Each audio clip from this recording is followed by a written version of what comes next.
tragic lifestyle, and there's nothing they could do about it. My name is Tony Fram, and my topic is racial profiling.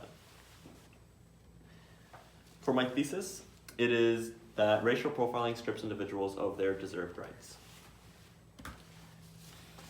Racial profiling is a widespread social issue which convicts a person of a crime they did not commit without reasonable suspicion, but because of their religious background, origin, race, such as their skin color, ethnicity, meaning where they are from, as well as their family's background. When racial profiling occurs, it is unjust and unfair to the person being profiled and targeted. There are several different ways in which a person can get profiled, and there are several different consequences that could result from profiling somebody. Hence the reason I chose to research this issue. Within this quote, Black and Latino pedestrians are regularly stopped and frisked without reasonable cause by the American Civil Liberties Union shows that regular citizens are being held accountable for situations they did not do because of how they look or where they come from.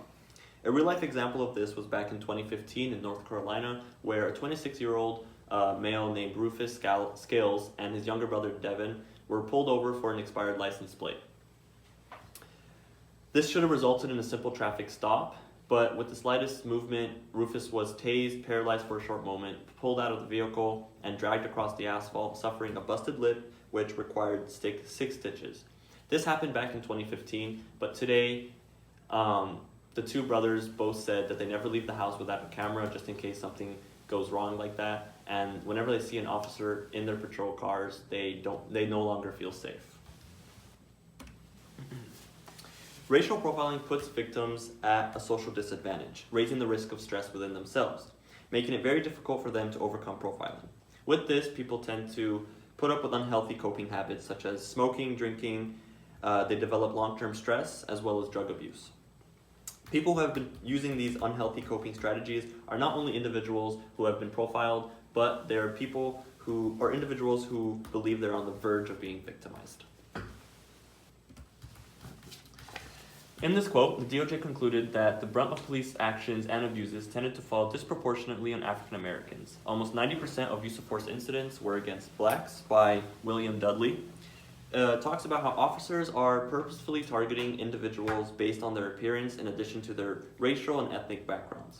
It is evident that African Americans are constantly being targeted by law enforcement officers, belittling their race in an attempt to increase the city's funds through unjust actions.